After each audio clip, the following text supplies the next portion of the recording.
Hello and welcome to the latest edition of Untitled Reviews. Now, today's video sees a return to some Cherry products after a while away. This is the brand new MX10 RGB, first self-professed gaming keyboard from Cherry in a very long time, and they're back with a bang. This is quite a premium, low-profile gaming keyboard that's really designed to take on the slew of more gimmicky products from the likes of SteelSeries, Razer and Logitech that they've released over the last few years.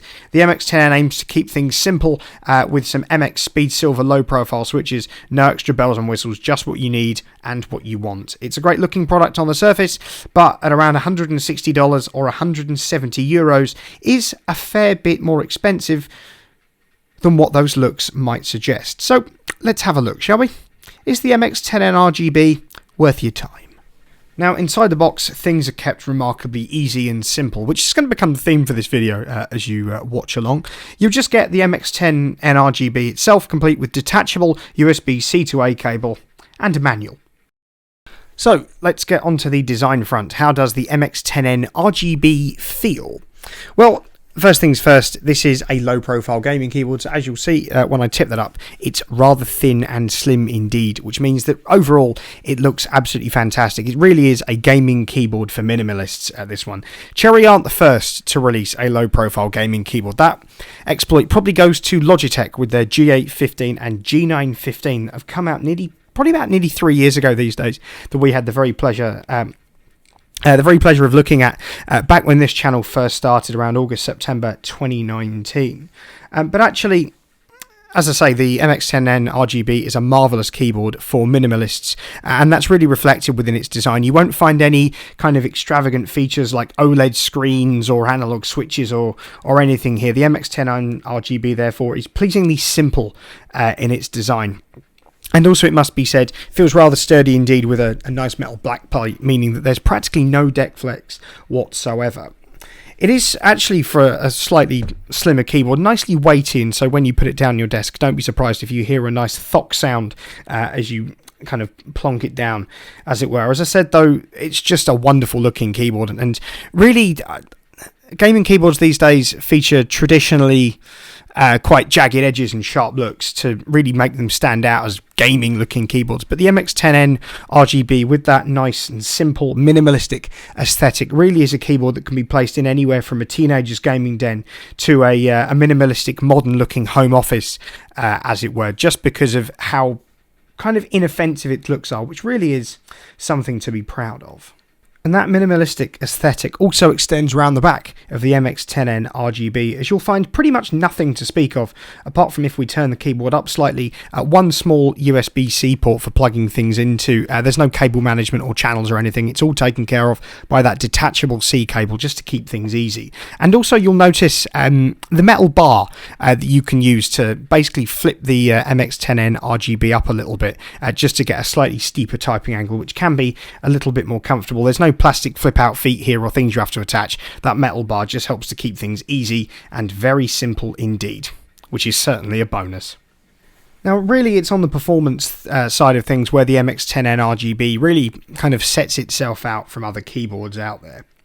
It's the fact that this features low-profile switches. As you'll see, we've got a close-up of the switch that this keyboard uses, the MX low-profile Speed Silver switches, which you'll find have a slightly higher actuation point than the bog-standard MX Red low profiles, as the Speed Silver switches traditionally have, also in their full-size configuration.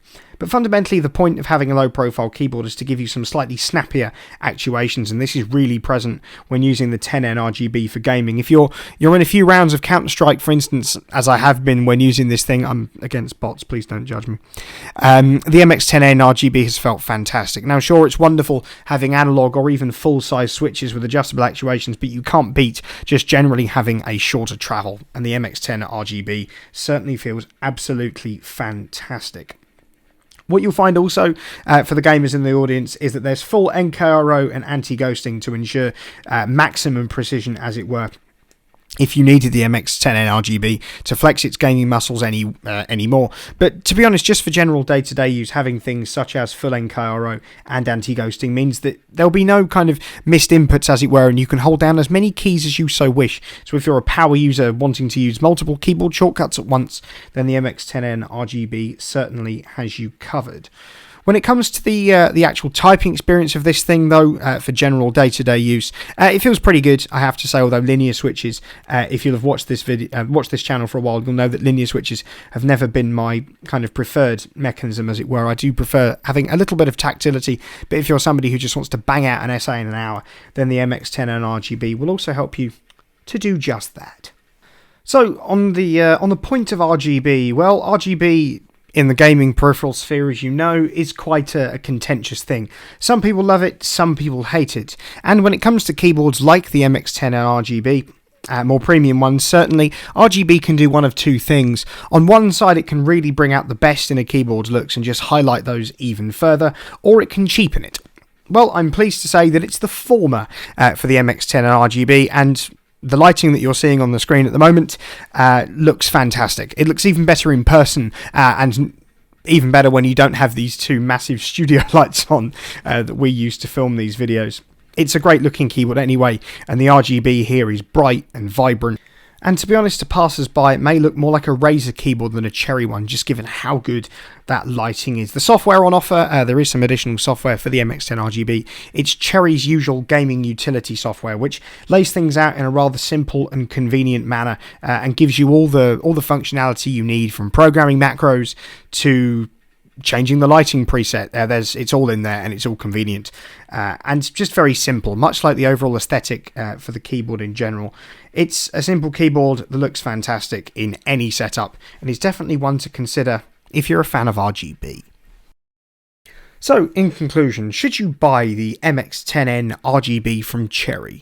Well, if you're somebody who's looking for a minimalistic looking keyboard that isn't going to wow you with any additional bells and whistles, and you're looking for something that's just going to give you a powerful gaming experience and nothing more, then this is a marvellous option. Also, if you're somebody that's looking to try out some low-profile switches for the first time and you want a great introduction to them, then these low-profile speed silvers that are present on the MX10N RGB are definitely ones to look out for. And also, if you're a fan of RGB and you want some lighting that isn't going to look too crass or in your face, as it were, then the MX10 RGB's lighting is vibrant, sharp, and suave indeed. It's definitely a keyboard worth considering, although I will say that the $160 and €170 asking price for something so simple may seem a little bit high. So this is really a keyboard to consider if you've exhausted all the other options on the market and you're looking to try something a little bit different, or you're just looking for that one big end-game gaming keyboard that's going to give you a fantastic performance and also look great on your desk as well. Then this is really a product worth considering. Now, really all that remains to be said is that if you've enjoyed this video, don't, of course, forget to like, share, and indeed subscribe to the channel. We've got some interesting keyboard-related content coming your way very, very soon. So be sure to ring the bell so you don't miss those videos when they do go live. To follow us on Twitter and indeed Instagram. Links should be appearing to those on the screen right about now. And also, down in the description, if you're interested, there's a link to the Untitled merchandise store that's hosted on Spring, where you can find all sorts of t-shirts, hoodies, mugs, sweatshirts, pint glasses, and everything in between. Everything's of really good quality. They ship worldwide, and there's some really good stuff on there. There's some brand new slogan t-shirts that have just gone live, which are really worth a look. They look fantastic. So if you're interested in that sort of thing, there's a link down in the description. And also, if you like any of the kit that we feature in these videos, be it this MX10N RGB keyboard from Cherry, or any of the other myriads of keyboards, mice, multimedia controllers, laptops, microphones, and everything in between that we've reviewed over the last few years, then there'll be Amazon links down in the description to those videos where you can pick all that stuff up. So once again, thank you very much for watching.